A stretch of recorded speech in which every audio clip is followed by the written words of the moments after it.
In the vastness of space, where alien civilizations span galaxies and technology defies imagination, there exists a universal truth that even the most advanced species seem to forget. Never underestimate the quiet ones who work with their hands. What happens when the galaxy's most elite space station refuses entry to a simple human mechanic, dismissing him as primitive and worthless?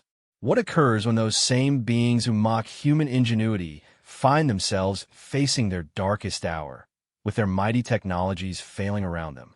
Sometimes, the universe has a way of teaching harsh lessons to those who judge others by their appearance rather than their capabilities. Sometimes, the very person you cast aside becomes the one holding the key to your survival. This is the story of Marcus Chun, a human mechanic with calloused hands and an unassuming demeanor, who carried with him something far more valuable than any alien technology: the indomitable human spirit and an understanding of machines that transcended species and star systems.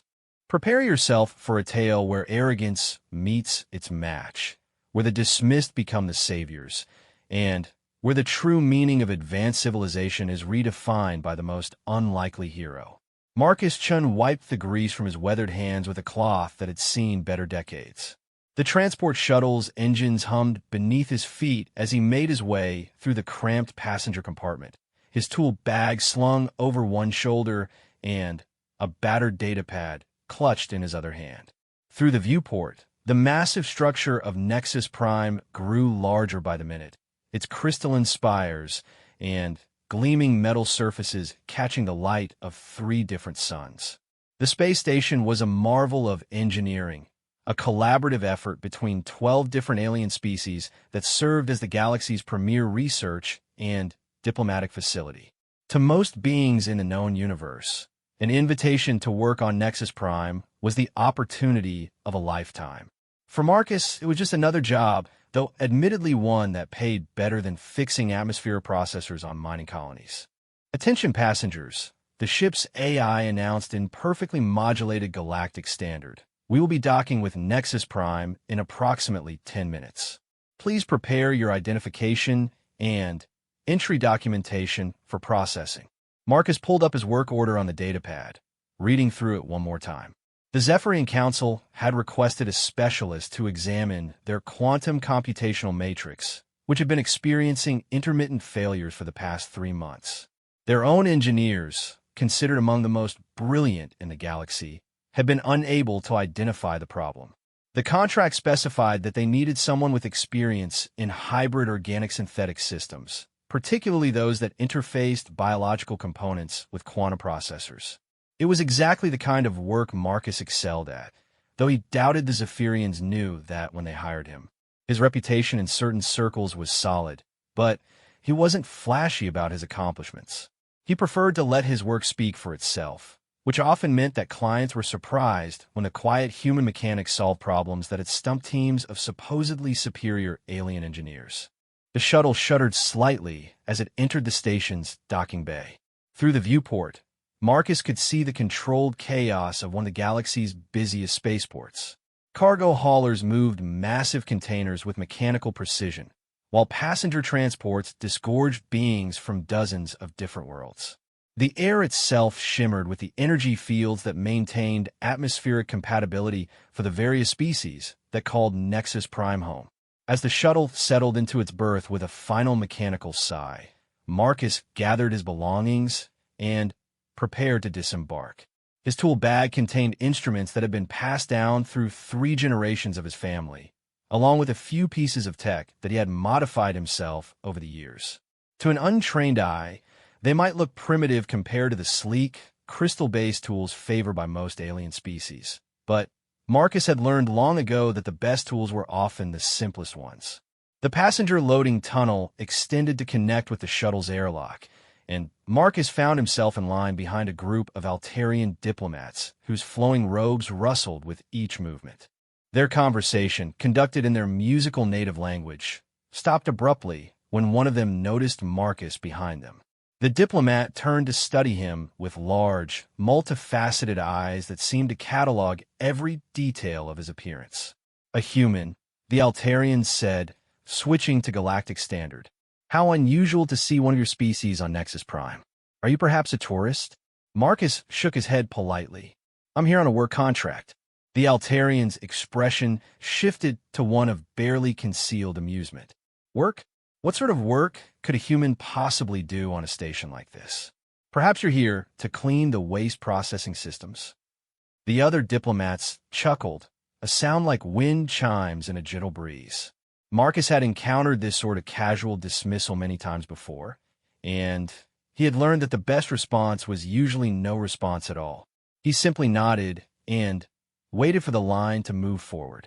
The processing area beyond the tunnel was vast and imposing, with security checkpoints that scanned everything from biological signatures to quantum field fluctuations.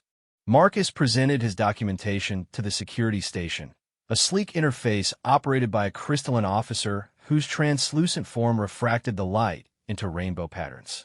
The officer's voice resonated through harmonic frequencies that the universal translator rendered as crisp, professional tones.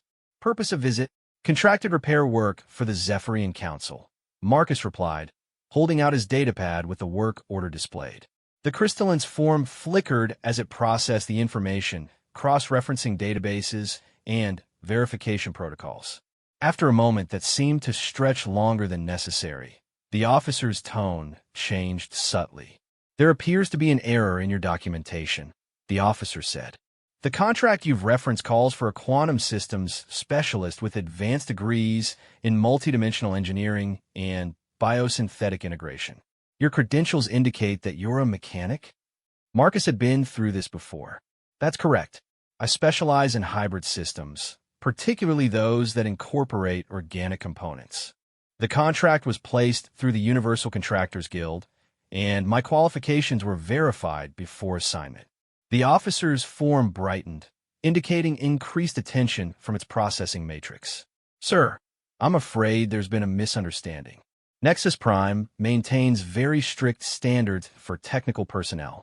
We cannot allow unqualified individuals to work on critical systems. The liability alone. Perhaps I can help clarify this situation, a new voice interrupted. Marcus turned to see a tall, elegant being approaching the security station.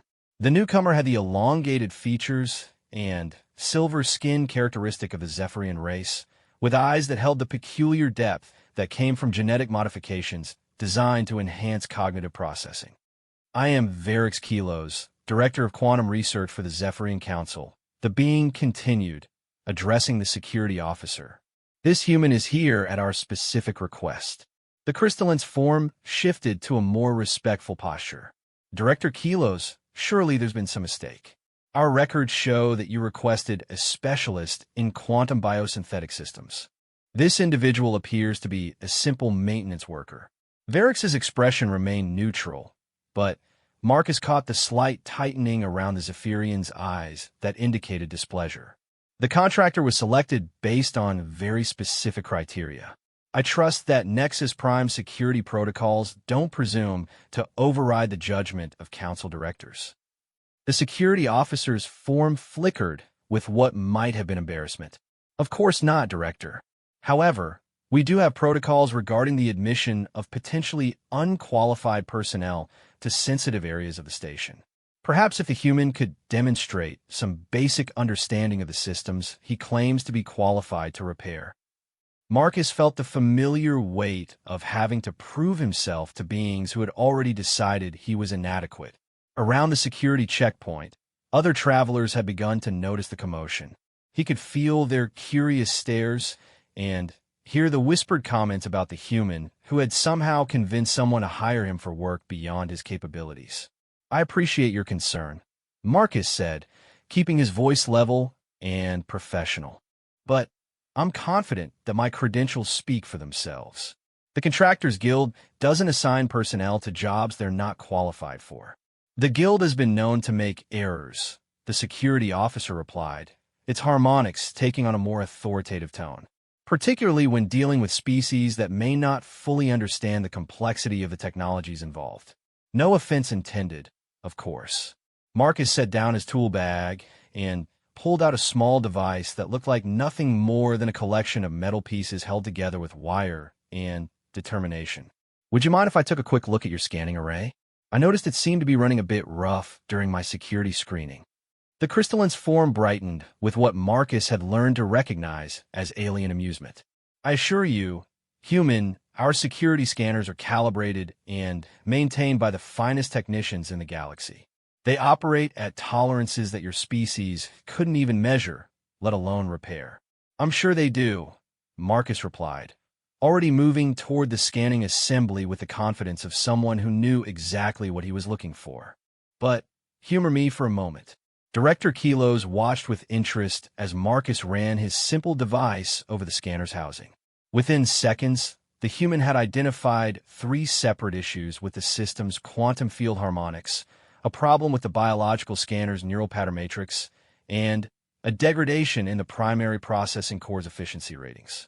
"Your field generator is running about 12% below optimal," Marcus said, making adjustments to his device and running it over a specific section of the scanner, probably due to a buildup of exotic particles in the quantum substrate. "The biological scanner's pattern recognition algorithms are starting to drift, which is why my processing took longer than it should have. And your main core is showing signs of quantum decoherence in the tertiary processing layers." The security officer's form had gone completely still, all harmonic frequencies focused on analyzing what Marcus was saying. After a moment of intense processing, the crystalline's voice carried a note of surprise. "How did you? Our diagnostic systems haven't detected any of those issues." Marcus smiled and held up his device. "That's because they're not big enough problems to trigger your automated alerts yet. But they will be in about 2 weeks when the field generator efficiency drops below the threshold your system considers acceptable. By then, you'll be looking at a 3-day shutdown for recalibration instead of the 20-minute adjustment it would take to fix it now." He made a few more adjustments to his device and ran it over the scanner one final time. Immediately, the security station's displays brightened, processing speeds increased noticeably, and several status indicators shifted from amber to green. "There," Marcus said, putting his device away. "That should buy you a few more months before you need a full service cycle." The security checkpoint had gone completely silent. The crystalline officer's form was cycling through rapid color changes that Marcus had learned indicated intense cognitive processing. Director Kilos was studying Marcus with an expression that suggested the Zephyrian was reassessing his previous assumptions about human capabilities. "How did you accomplish that?" the security officer finally asked. "Our own technicians spent 3 days last month trying to optimize this system, and they achieved only a 4% improvement in processing efficiency." Marcus shrugged, slinging his tool bag back over his shoulder. "Different approach, I guess. Sometimes the old ways work better than the new ones." The crowd of onlookers had grown larger, and Marcus could hear excited conversations in dozens of different languages as beings try to process what they had just witnessed. A simple human mechanic had just improved one of Nexus Prime's most sophisticated systems in less than 5 minutes using what appear to be primitive tools. Director Kilos stepped forward, his earlier formality replaced by genuine curiosity. "Mr. Chun, I believe it's time we discuss your assignment in more detail. Perhaps you could accompany me to the Zephyrian sector?" The security officer's form had stabilized into what Marcus recognized as a posture of respect. "Clearance approved for all areas. My apologies for the delay, Specialist Chun." As Marcus followed Director Kilos away from the security checkpoint, he could feel the weight of dozens of eyes tracking his movement. Word would spread quickly through the station about the human who had fixed what the experts couldn't. It was attention he didn't particularly want, but it was the price of doing his job properly. The corridor leading to the Zephyrian sector was lined with transparent aluminum viewing panels that offered spectacular views of the star system beyond. 3 different suns cast overlapping shadows through the station's superstructure, creating patterns of light that shifted constantly as Nexus Prime rotated on its axis. "I must admit," Director Kilos said as they walked, "when the Contractors Guild recommended you for this assignment, I was skeptical. Your species has a reputation for ingenuity, but the systems we're dealing with are incredibly sophisticated. They incorporate quantum processing elements that interface directly with organic neural networks. Marcus nodded.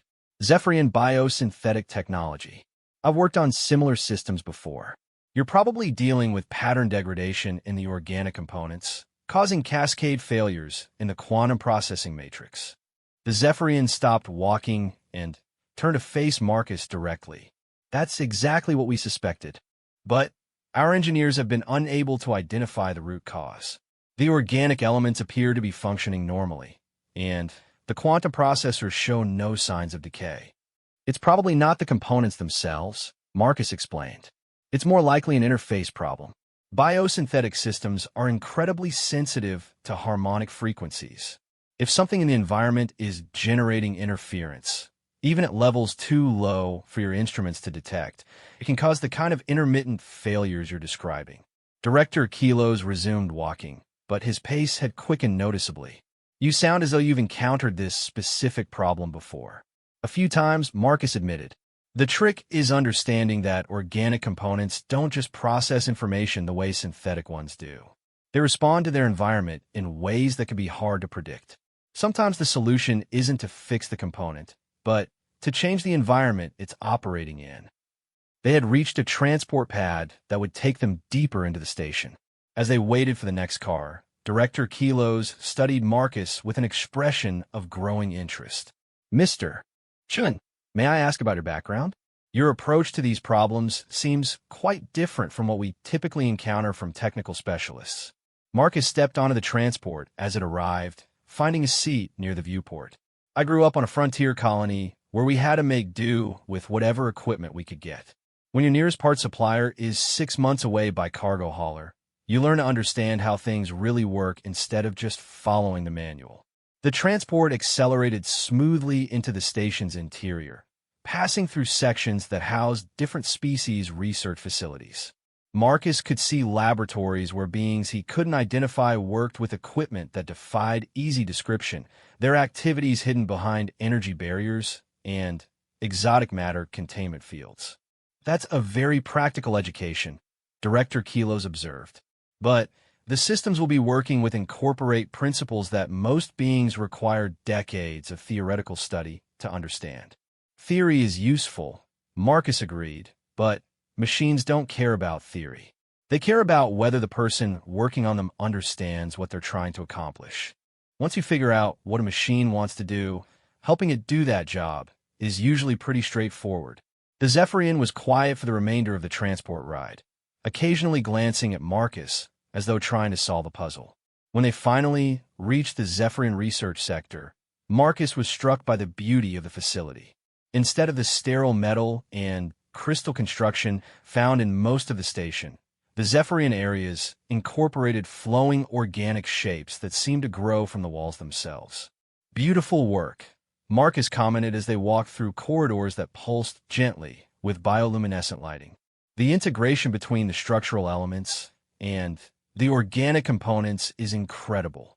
Thank you, Director Kilos replied with obvious pride. The Zephyrian approach to technology has always emphasized harmony between artificial and natural systems. We believe that the most elegant solutions arise when we work with biological processes rather than trying to replace them. They stopped before a massive door that seemed to be grown rather than built, its surface rippling with patterns that Marcus recognized as both decorative and functional. As Director Kilos placed his hand on a scanning panel, Marcus could feel the subtle vibrations that indicated the door's security system was analyzing everything from genetic patterns to quantum field signatures. "Welcome to the Quantum Garden," Director Kilos said as the door opened to reveal the chamber beyond. Marcus stepped through the doorway and found himself in a space that challenged his understanding of what a computer laboratory should look like. The room was vast, with a ceiling that seemed to stretch upward into infinity.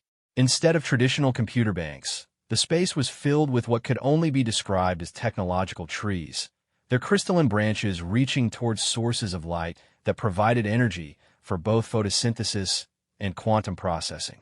At the center of the garden stood a single massive tree, its trunk easily 20 meters in diameter, and its branches supporting clusters of organic pods that pulsed with soft, rhythmic light.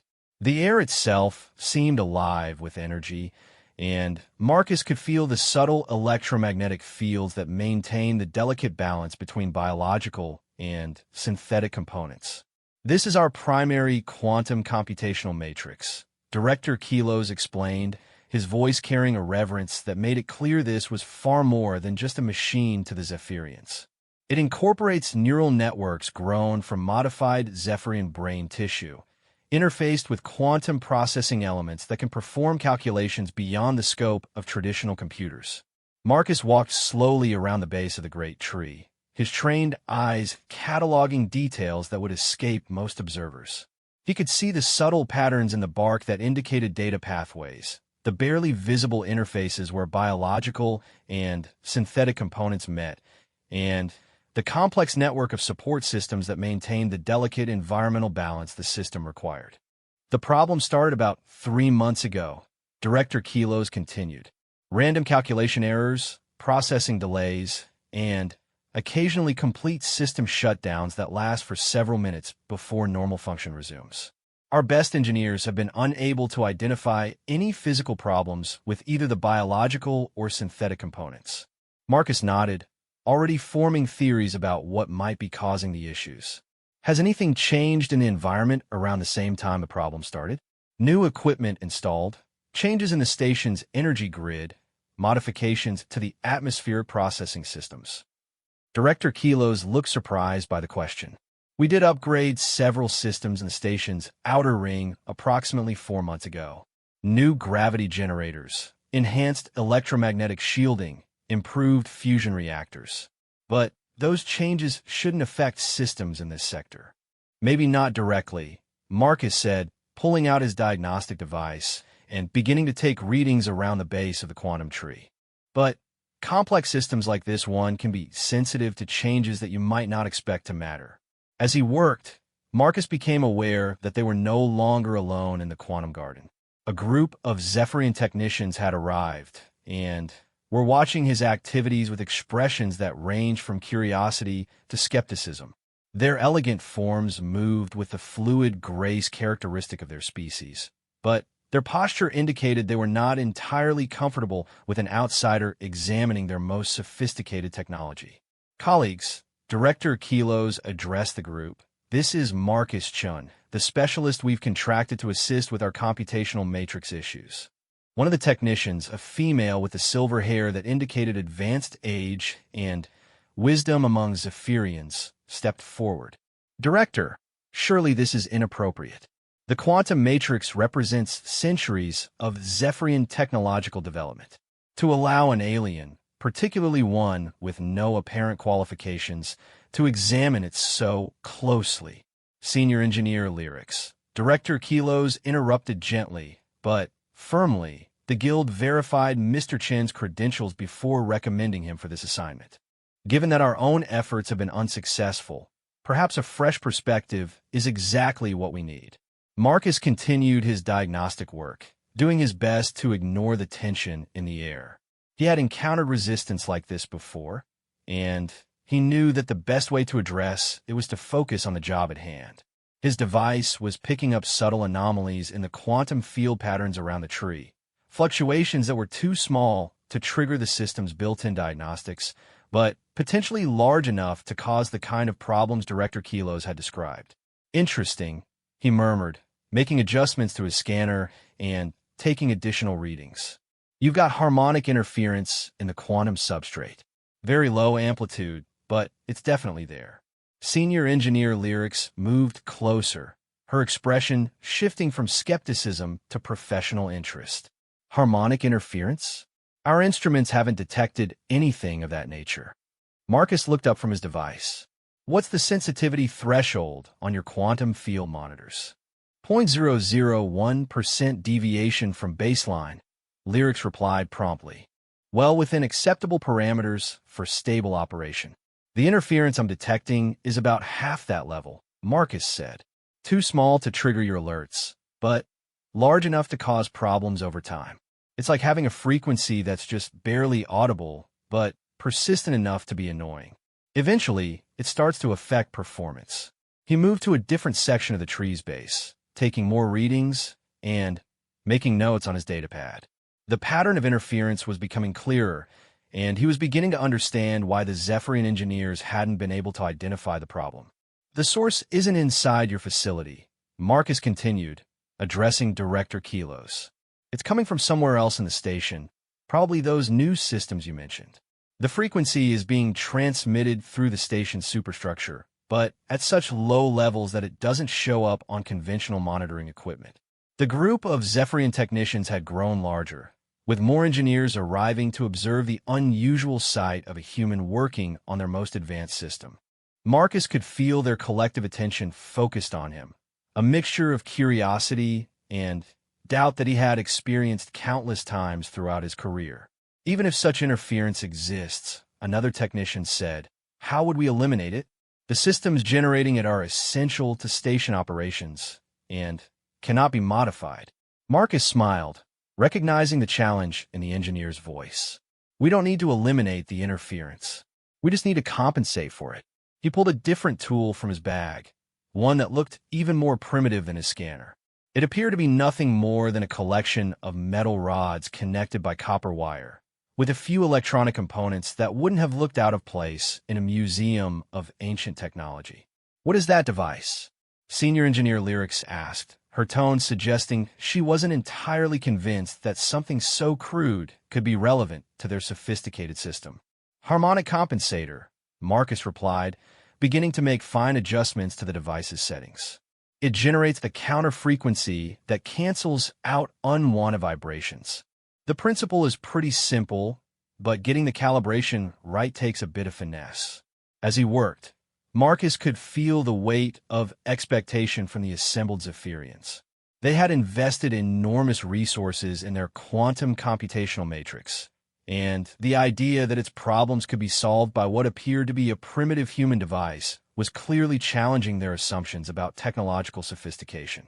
Director Kilos watched intently as Marcus completed his calibration and activated the compensator. How will we know if it's working? Give it about 5 minutes, Marcus said, consulting his diagnostic device. The quantum field should stabilize as the harmonic interference is canceled out. Your system monitors should start showing improved processing efficiency and reduced error rates. The minutes passed in tense silence, with the assembled engineers checking their instruments and monitoring the quantum tree's status displays. Marcus could see the skepticism in their faces gradually giving way to surprise as their readings began to show exactly the improvements he had predicted. Processing efficiency is up 7%. One of the technicians reported, his voice carrying a note of disbelief. Error rates are dropping steadily. Field coherence is stabilizing, added another. Quantum resonance patterns are returning to optimal parameters. Senior Engineer Lyrics stared at her instruments, then at Marcus, then back at her instruments. How is this possible? That device of yours appears to be constructed using principles that our civilization abandoned centuries ago.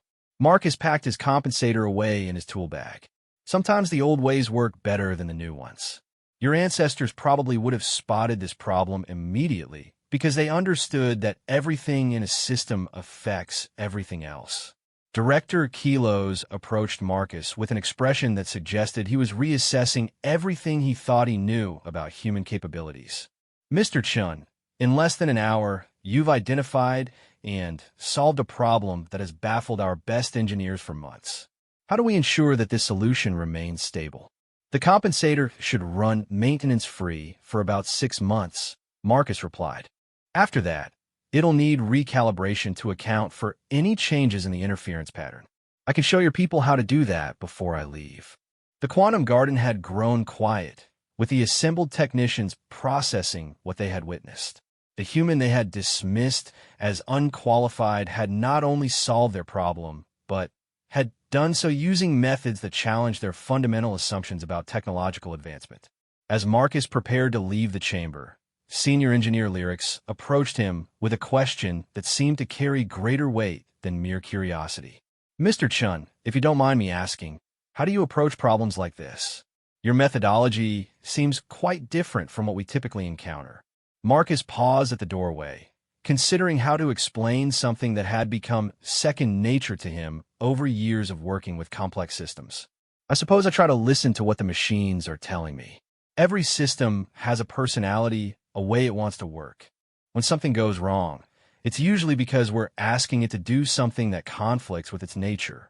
He gestured toward the quantum tree, its branches swaying gently in the artificial breeze that maintained optimal atmospheric conditions.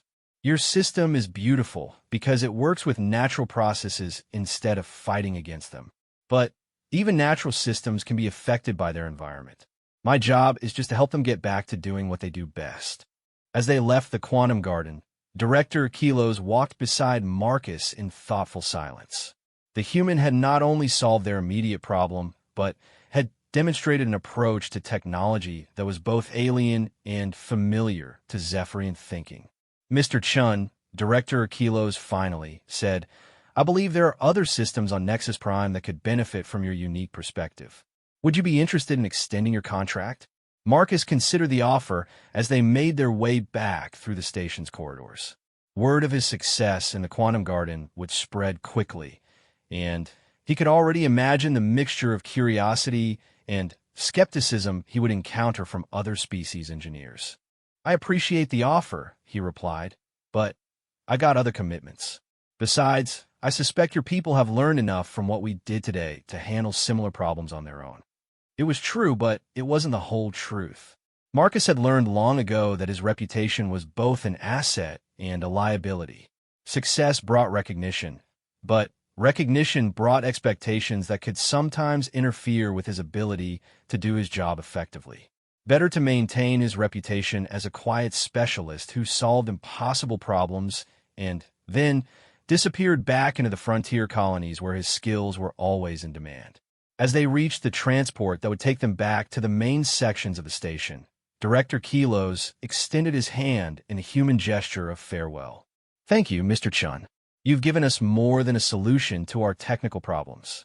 You've reminded us that wisdom can come from unexpected sources. Marcus shook the offered hand, noting the genuine respect in the Zephyrian's grip. Just remember that the next time someone shows up looking like they don't belong, sometimes the best solutions come from people who think differently than everyone else.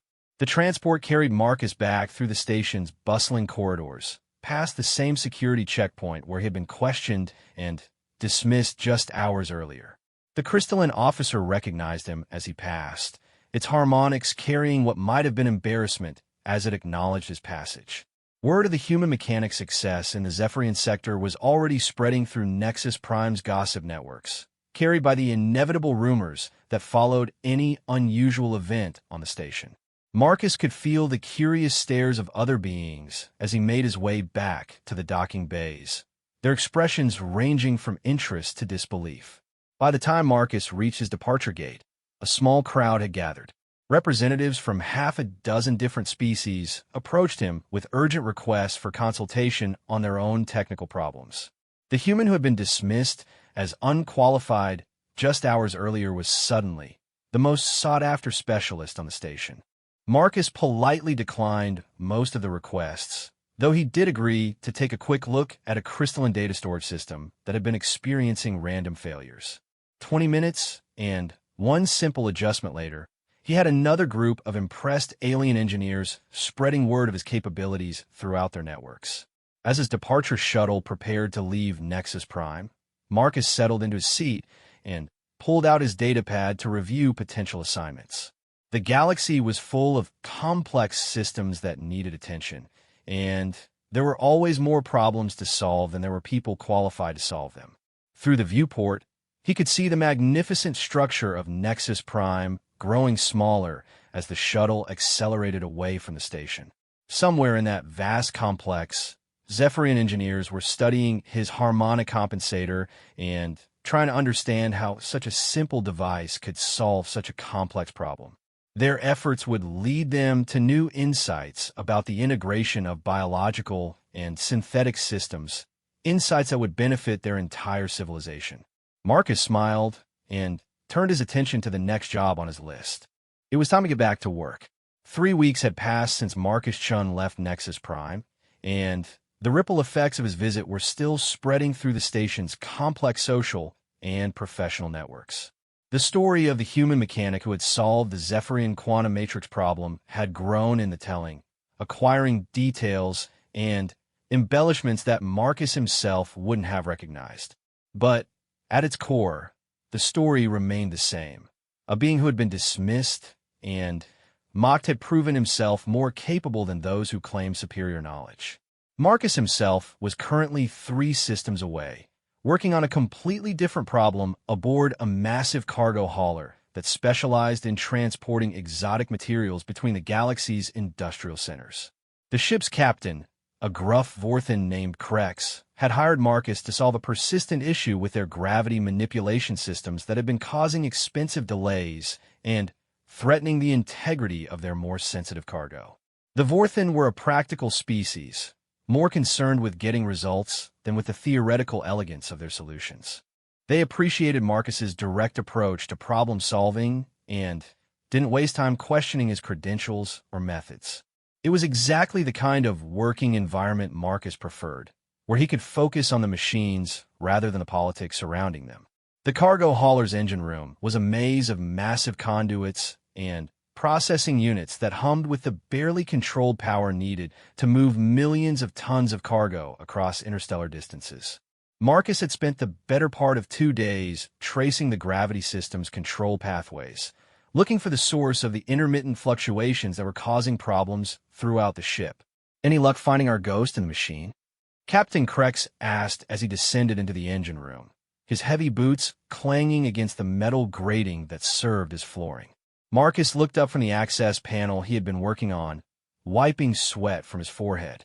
"I think I found the problem, but you're not going to like the solution." The Vorthan captain's expression didn't change, but Marcus had learned to read the subtle signs of tension in the alien's posture. "Let me guess. We need to replace half the ship's systems and spend 6 months in space dock." "Nothing that drastic," Marcus replied, closing the access panel and gathering his tools. "But we do need to recalibrate your entire gravity grid. The control algorithms have been slowly drifting out of sync with the physical systems. It's probably been happening so gradually that your automated diagnostics never caught it." Captain Krex nodded slowly. "How long for the recalibration?" "About 12 hours if we do it right," Marcus said. "But we'll need to shut down the artificial gravity throughout most of the ship during the process. Your crew won't be happy about working in 0G for half a day." "My crew will be even less happy if we keep arriving late at our delivery points," Krex replied grimly. "Do what you need to do." As Marcus prepared for the gravity system recalibration, he was unaware that his reputation was continuing to spread through the galaxy's technical networks. On Nexus Prime, Director Kilos had submitted a detailed report about Marcus's work to the Universal Contractors Guild, praising both his technical skills and his innovative approach to complex problems. The report had been circulated to other guild offices, where it was generating considerable interest among clients who had difficult technical challenges that required unconventional solutions. Meanwhile, Senior Engineer Lyrics had been studying Marcus's harmonic compensator with an intensity that bordered on obsession.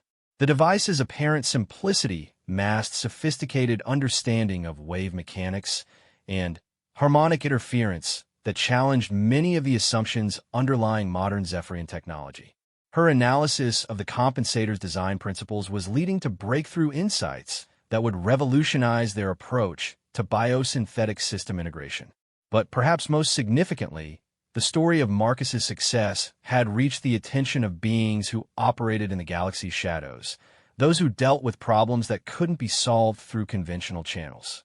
There were systems throughout the galaxy that had been declared unsalvageable by the finest engineering minds, technologies that had been abandoned because no one could make them work properly. The tale of a human mechanic who could solve impossible problems was exactly what these desperate clients had been waiting to hear.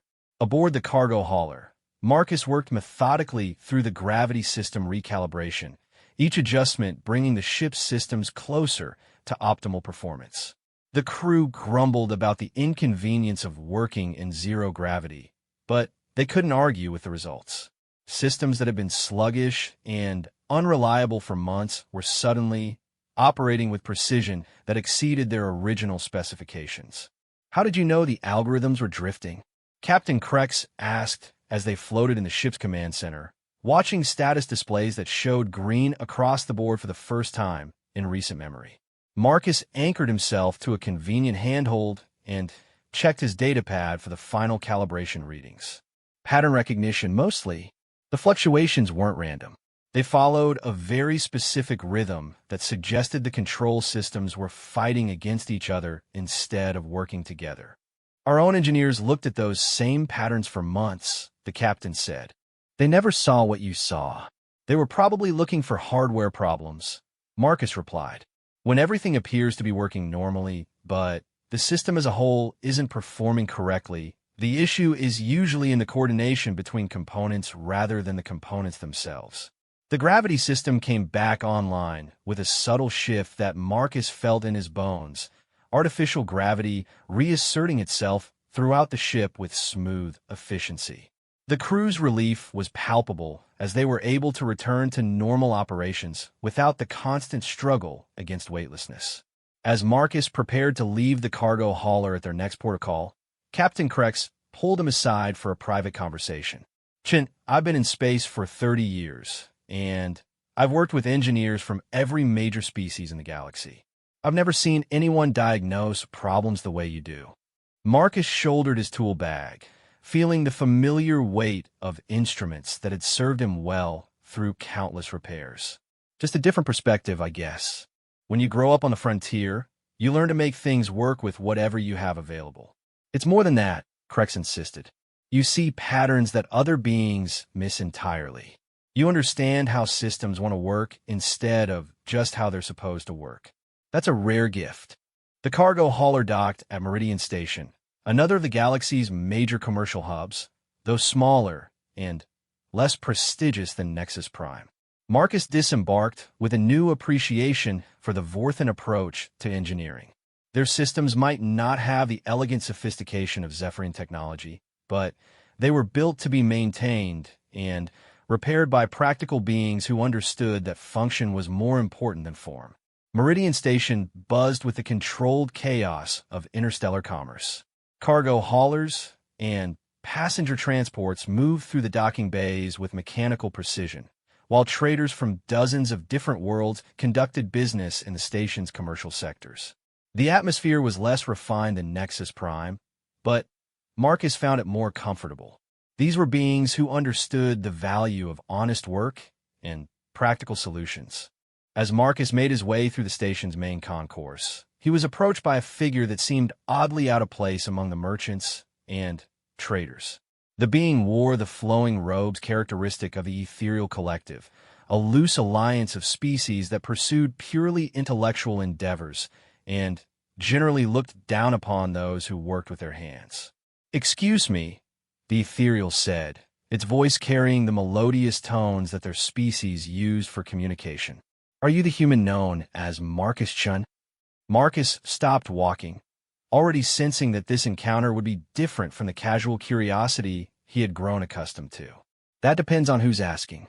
The ethereal's form shimmered slightly, indicating heightened emotional state. "My name is Wisdom Seeker Valen.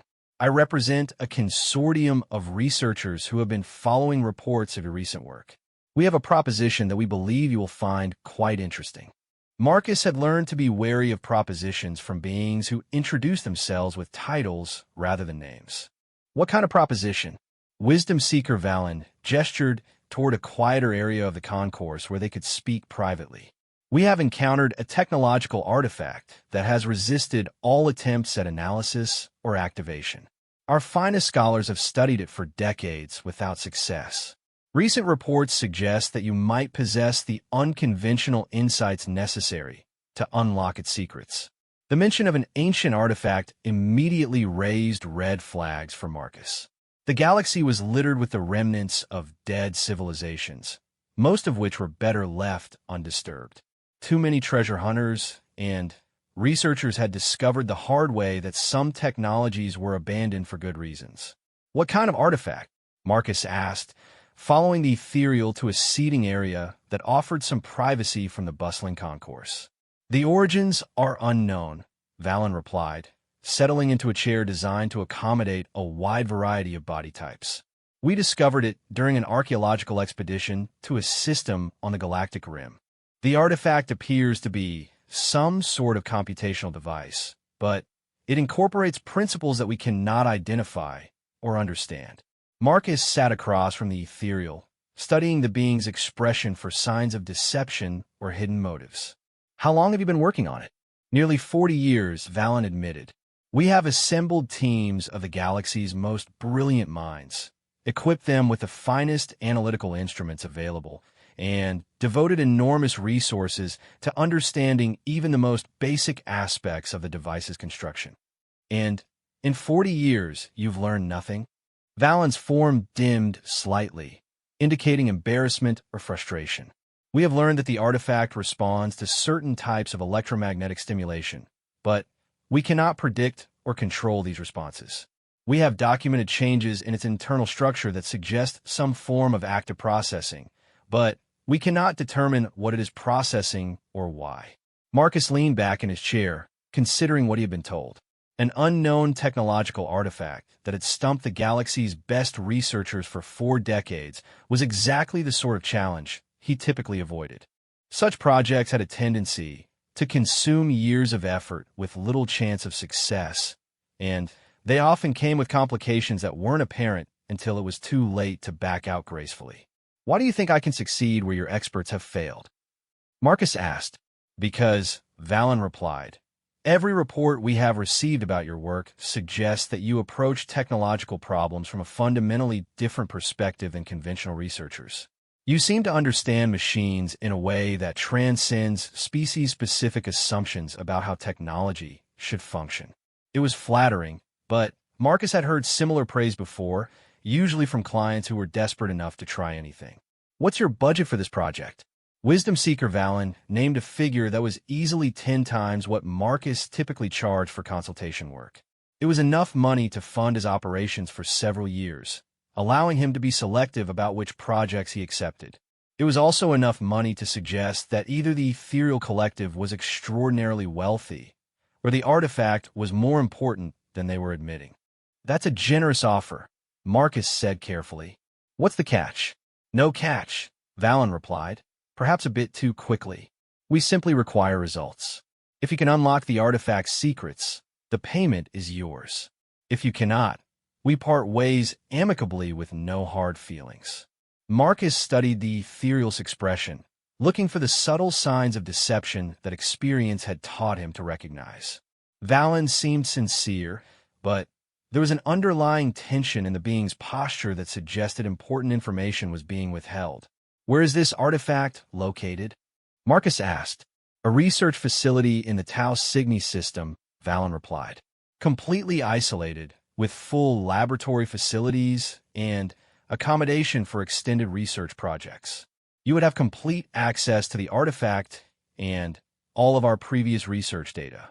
The isolation was another warning sign.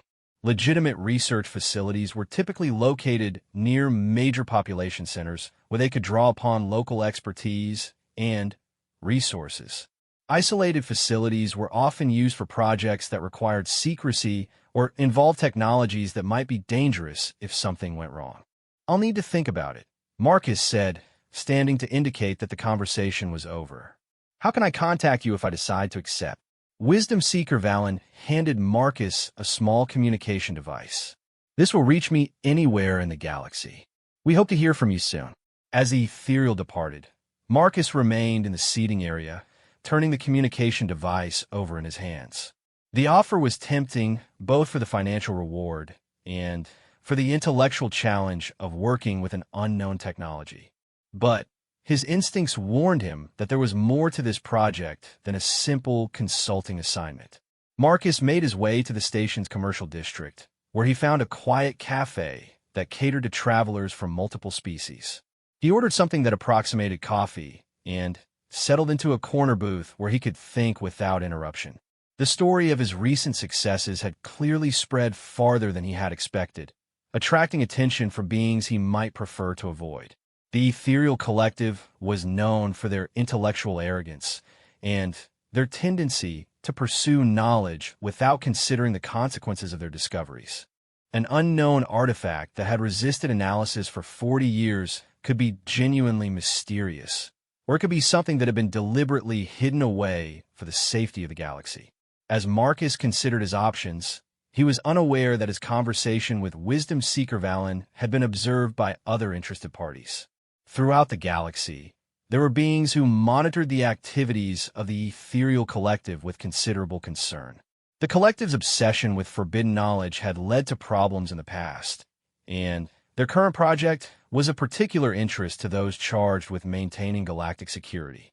Agent Kira Thorne of the Galactic Intelligence Division watched Marcus from across the concourse, her enhanced cybernetic implants recording every detail of his conversation with the Ethereal. She had been tracking the Collective's activities for months, waiting for them to make a move that would justify direct intervention. Their approach to the human mechanic might be exactly the opening she had been looking for. Marcus finished his coffee and made his way back toward the docking bays, still uncertain about how to respond to Valen's offer. The money was appealing, but he had learned to trust his instincts when something felt wrong about a potential assignment. Too many times, projects that seemed too good to be true had turned out to be exactly that. As he walked through the station's corridors, Marcus noticed that he was attracting more attention than usual. Beings from multiple species seemed to recognize him, their conversations stopping as he passed, and resuming in excited whispers after he had moved beyond earshot. Word of his reputation was definitely spreading, and that brought both opportunities and complications. At the docking bay, where his transport was scheduled to depart, Marcus was approached by another potential client, this one a mechanoid whose artificial body displayed the utilitarian design philosophy favored by his species. Unlike the Ethereal's flowery introduction, the mechanoid came straight to the point. Marcus Chun, the artificial being, said, its vocal synthesizers producing crisp, efficient syllables. I am Designate Orion 7. I represent the Mechanoid Collective. We have a proposition. Marcus stopped walking, struck by the coincidence of receiving 2 job offers within the span of an hour. What kind of proposition? Our manufacturing complex on Kepler Station has experienced a catastrophic failure of its primary production matrix, Orion, 7 replied. Standard repair protocols have been unsuccessful. We require unconventional expertise. What makes you think I can help where your own technicians can't? Marcus asked, though he suspected he already knew the answer. Reports indicate that you possess an intuitive understanding of machine psychology that transcends conventional diagnostic approaches, the mechanoid replied. Our production matrix incorporates artificial intelligence elements that may respond to techniques outside our standard operational parameters. Marcus considered the offer. Working with the mechanoids would be straightforward and professional, without the political complications that seemed to surround the Ethereal Collective's mysterious artifact. The mechanoids were known for their honesty and their focus on practical results. What's the timeline? Marcus asked. Immediate departure if you accept, Orion, 7 replied. The production delays are costing us significant resources with each day of continued malfunction. It was a simpler decision than the Ethereal's offer, but Marcus found himself hesitating. Both offers had arrived at almost the same time, which suggested that word of his capabilities was spreading faster than he had realized. That level of attention could be useful for building his reputation, but it could also attract the kind of notice he preferred to avoid. I'll need to finish my current commitments first, Marcus said finally, but I can probably be available within the next week. Designate Orion 7's optical sensors focused on Marcus with mechanical precision. Acceptable. We will provide detailed specifications for the malfunctioning systems so that you can prepare appropriate diagnostic equipment. The mechanoid departed with the same efficiency it had displayed throughout their conversation, leaving Marcus alone with his thoughts. 2 substantial offers in one day was unusual, but not unprecedented. His reputation was growing, and clients were beginning to seek him out rather than waiting for the Contractors Guild to recommend his services. As Marcus boarded his transport for the journey to his next scheduled assignment, he reflected on how much his life had changed since his encounter with the security station at Nexus Prime. Word of that success had opened doors and created opportunities that he was still learning to navigate. The transport ship was a modest vessel that specialized in carrying passengers and light cargo between the smaller stations and colonies that formed the backbone of galactic civilization. Marcus found his cabin and settled in for the 3-day journey to his destination, a mining colony that was experiencing problems with their atmospheric processing systems.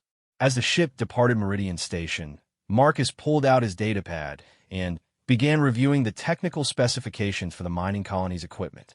It was familiar technology, the kind of robust and reliable systems that he had grown up working with on frontier worlds.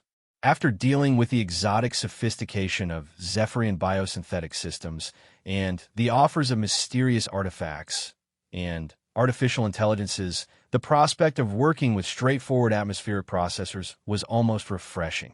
But even as Marcus focused on the technical details of his upcoming assignment, he couldn't shake the feeling that his encounter with Wisdom Seeker Valen was just the beginning of something larger. The Ethereal's offer had carried implications that extended beyond a simple consulting job, and the timing of the mechanoid's subsequent offer suggested patterns that Marcus didn't yet understand. Unknown to Marcus, Agent Thorne was aboard the same transport, maintaining her surveillance while she decided whether to make contact. The Galactic Intelligence Division was concerned about the Ethereal Collective's activities, but they were also interested in Marcus himself. His unique abilities and growing reputation made him a potential asset in their ongoing efforts to monitor dangerous technological developments throughout the galaxy. As the transport ship settled into its course through hyperspace, Marcus tried to focus on his upcoming assignment, but his mind kept returning to the Ethereal's mysterious artifact. 40 years of failed research suggested either an incredibly sophisticated technology or something that wasn't technology at all in any conventional sense. Either possibility represented the kind of challenge that had drawn him to engineering in the first place, the chance to understand something that no one else had been able to figure out. The communication device that Wisdom Seeker Valen had given him sat on his cabin's small desk, its simple design hiding whatever advanced technology allowed it to maintain contact across galactic distances. Marcus picked it up and turned it over in his hands, feeling the weight of the decision it represented. 3 days later, as the transport approached the mining colony, Marcus had made his choice. But first he had work to do.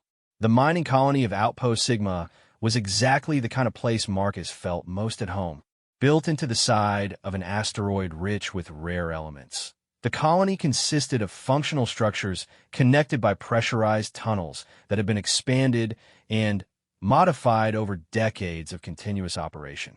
There were no artistic flourishes or aesthetic considerations, just practical engineering designed to keep people alive in an environment that would kill them instantly if the machines failed. Marcus spent 2 days diagnosing and repairing the atmospheric processing systems, work that required him to crawl through maintenance tunnels and work in zero-gravity environments that would have challenged engineers from more comfortable worlds. The colony's residents, mostly humans with a few hardy aliens who could tolerate the harsh working conditions, appreciated his direct approach and lack of pretension. Colony Administrator Sarah Voss watched Marcus complete the final tests on the repaired atmospheric systems, her weathered face showing the kind of relief that came from knowing her people would continue breathing for another few years. I don't know how you did it, Chun, but you've bought us at least 18 months before we need major overhauls. Marcus packed away his tools, satisfied with work well done.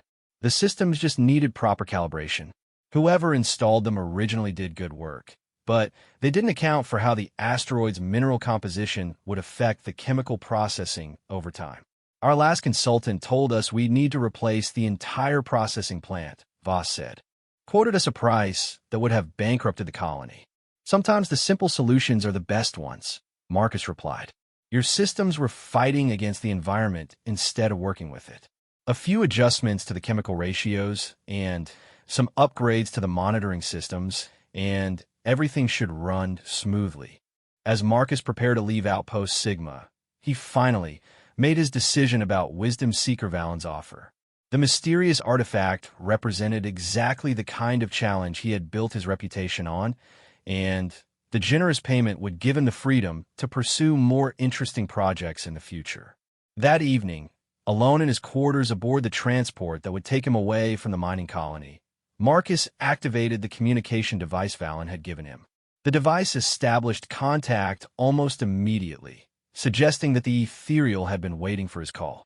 "Mr. Chun," Valen's melodious voice emerged from the device.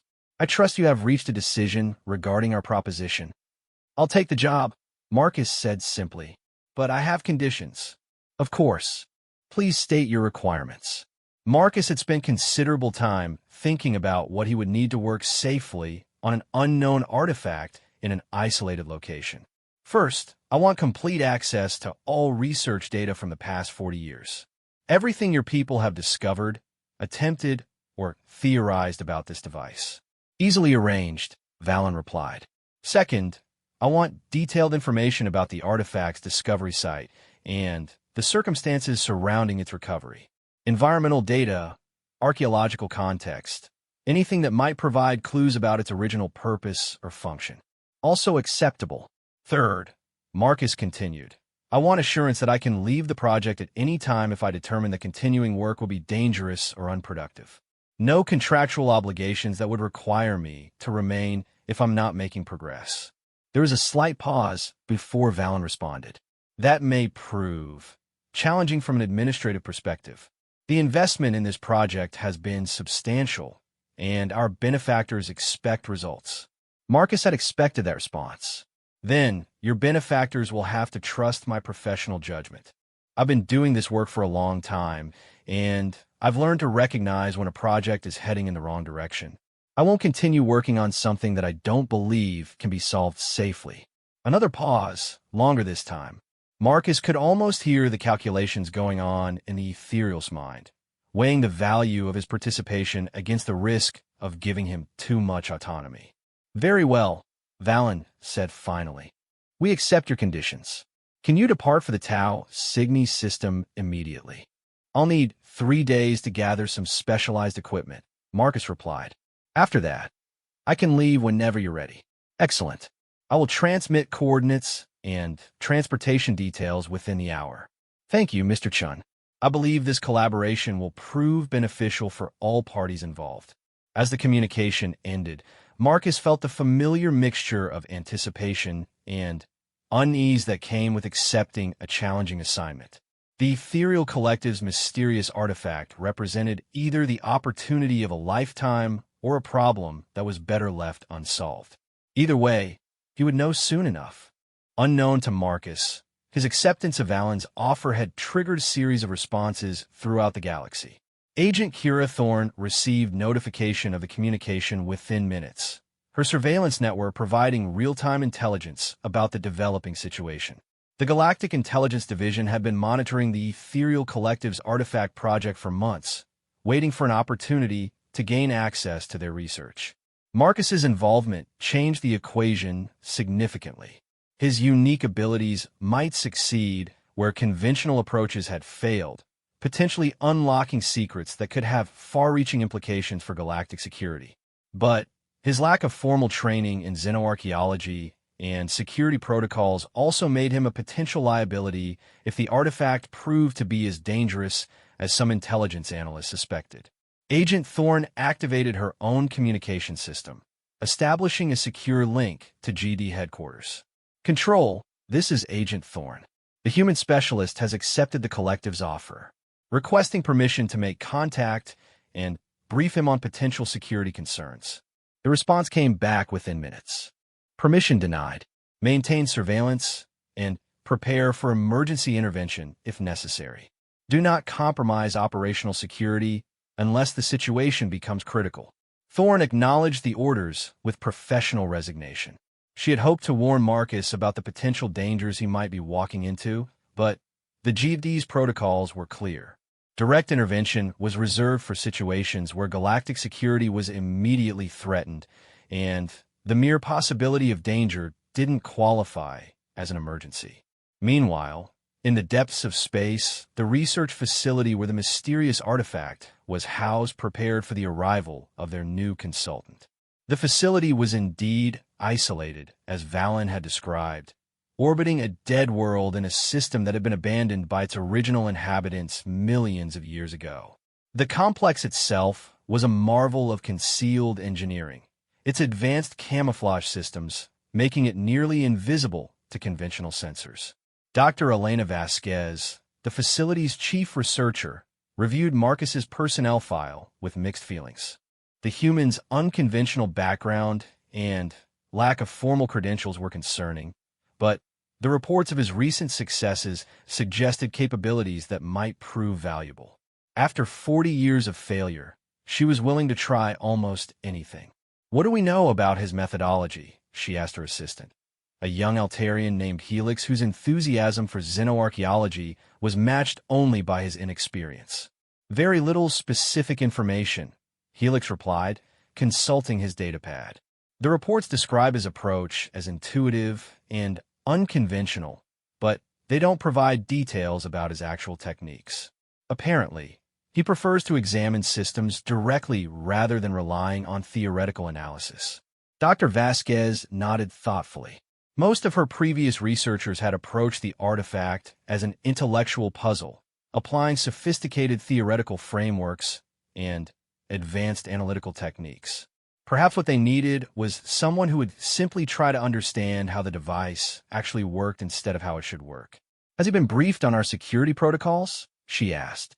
"Wisdom Seeker Valen insisted that we keep such briefings to a minimum," Helix replied. "He feels that too much advanced knowledge might bias the human's initial impressions." It was a reasonable concern, but it also meant that Marcus would be walking into the situation with minimal preparation. Dr. Vasquez made a mental note to conduct her own briefing once he arrived, regardless of Valen's preferences. Back aboard his transport, Marcus was using the 3-day journey to review what little information the Ethereal Collective had been willing to share about their mysterious artifact. The data package that had been transmitted to his datapad contained detailed sensor readings, structural analysis reports, and thousands of pages of theoretical speculation, but very little concrete information about what the device actually did or how it worked. The artifact appeared to be roughly cylindrical, about 2 meters long and half a meter in diameter, composed of materials that didn't match anything in the galactic database of known elements. Internal scans revealed incredibly complex structures that seemed to shift and change depending on the type of sensors used to examine them. The device showed signs of active processing, but no one had been able to determine what it was processing or why. Most concerning were the reports of apparently random activations, during which the artifact would emit various types of energy and undergo internal structural changes that lasted anywhere from minutes to hours. These activation events seemed to follow no predictable pattern, and attempts to trigger them deliberately had been universally unsuccessful. Marcus found himself fascinated by the descriptions of the artifact's behavior. The seemingly random activations suggested that the device was responding to stimuli that the researchers hadn't identified, possibly environmental factors that they weren't monitoring or weren't aware were relevant. The shifting internal structures indicated adaptive technology, systems that could reconfigure themselves for different purposes or in response to changing conditions. By the time the transport reached the coordinates Valen had provided, Marcus had developed several theories about what the artifact might be and how it might function. None of his ideas were particularly comforting. Adaptive technology that could reconfigure itself suggested artificial intelligence of a type that might be beyond current understanding. Random activations in response to unknown stimuli could indicate that the device was trying to communicate with something or that it was waiting for specific conditions before carrying out its programmed function. The research facility came into view as the transport dropped out of hyperspace, and Marcus was impressed by the scope of the operation. What had been described as a simple research station was actually a massive complex that rivaled some of the galaxy's major installations. The The resources invested in studying the artifact were clearly enormous, which raised questions about why the ethereal collective was so determined to unlock its secrets. The docking procedure was conducted with military precision, automated systems guiding the transport through a series of security checkpoints, and scanning protocols that exceeded anything Marcus had encountered at civilian installations. Whatever the artifact was, the people studying it were taking no chances with security. Dr.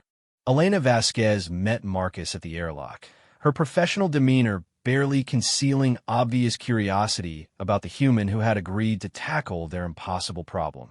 She was a middle-aged woman whose augmented eyes marked her as a specialist in xenoarchaeological analysis, and her manners suggested decades of experience with difficult research projects. "Mr. Chun," she said, extending her hand in the human gesture of greeting. "Welcome to Research Station Tau 7. I'm Dr. Vasquez, chief researcher for this project." Marcus shook the offered hand, noting the slight tremor that suggested either exhaustion or stress. "Pleasure to meet you. I have to admit, this is a more elaborate setup than I was expecting." "The artifact requires extensive security measures," Dr. Vasquez replied as she led Marcus through corridors that seemed designed more for military purposes than scientific research. The level of scrutiny was unusual for a scientific facility, suggesting that either the artifact was more dangerous than he had been told, or the people studying it were more paranoid than typical researchers. "How many people are working on this project?" Marcus asked as they entered an elevator that descended deep into the facility's interior. "Currently, about 30 researchers from various species and disciplines," Dr. Vasquez replied. "At peak periods, we've had as many as 200 people here, but most of them have moved on to other projects after concluding that the artifact's secrets are beyond current technology."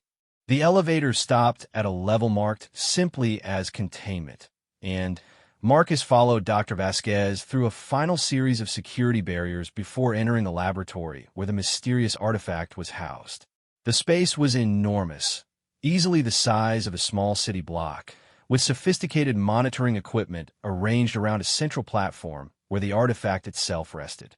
Marcus's first sight of the device was both anticlimactic and unsettling. It looked exactly as the technical reports had described it, a simple cylinder of unfamiliar material that seemed to absorb light rather than reflect it. But there was something about its presence that made Marcus's skin crawl, a subtle wrongness that his engineering instincts identified as deeply problematic. "There it is," Dr. Vasquez said, her voice carrying the mixture of fascination and frustration that came from decades of fruitless study. "The most thoroughly examined and least understood object in the galaxy." Marcus approached the artifact slowly, noting how the monitoring equipment around it hummed with constant activity. Sensors of every type surrounded the device, recording data that apparently revealed nothing useful about its nature or purpose. "When was the last activation event?" Marcus asked, studying the artifact's surface for details that might not show up in the technical reports. 3 days ago, Dr. Vasquez replied. It lasted for approximately 47 minutes, during which time the internal structure completely reconfigured itself, and the device emitted low-level electromagnetic pulses in a pattern we couldn't decode. Marcus walked around the platform, examining the artifact from multiple angles. Up close, he could see that its surface wasn't uniformly smooth, but was covered with incredibly fine patterns that seemed to shift slightly, depending on his viewing angle. "Have you tried communicating with it?" Marcus asked. "Extensively," Dr. Vasquez replied. "We've bombarded it with signals across the entire electromagnetic spectrum, tried mathematical sequences, played music, even exposed it to the neural patterns of telepathic species. Nothing has produced a consistent response." "What about physical interaction? Has anyone actually touched it?" Dr. Vasquez looked uncomfortable with the question. "Physical contact is prohibited under our security protocols. We don't know if the artifact might be harmful to organic beings, and we can't risk damaging it through careless handling."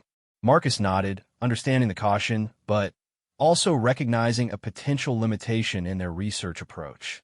Sometimes the only way to understand a machine was to interact with it directly, to feel how it responded to touch and manipulation. "I'd like to review your complete research archives," Marcus said. "All the data, all the theories, everything your people have tried over the past 40 years. "Of course," Dr. Vasquez replied. "I'll have my assistant show you to your quarters and provide access to our complete database. When would you like to begin your examination of the artifact?" Marcus took one last look at the mysterious device, trying to understand the source of his uneasiness about it. "Tomorrow morning. I want to spend some time understanding what you've already learned before I start developing my own theories." As Dr. Vasquez led him away from the containment laboratory, Marcus couldn't shake the feeling that the artifact had somehow been aware of his presence. It was an irrational thought, the kind of anthropomorphic assumption that could lead to faulty conclusions, but his instincts rarely steered him wrong when it came to understanding how machines behaved.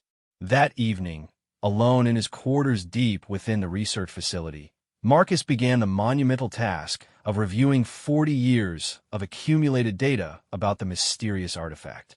What he found in the research archives was both impressive and troubling. The scientists working on the project had been thorough, creative, and methodical in their approach, but they had also been constrained by assumptions about how technology should work that might not apply to something created by an unknown civilization. More concerning were the gaps in the data, periods when research had been suspended or when certain experimental approaches had been abandoned without clear explanation.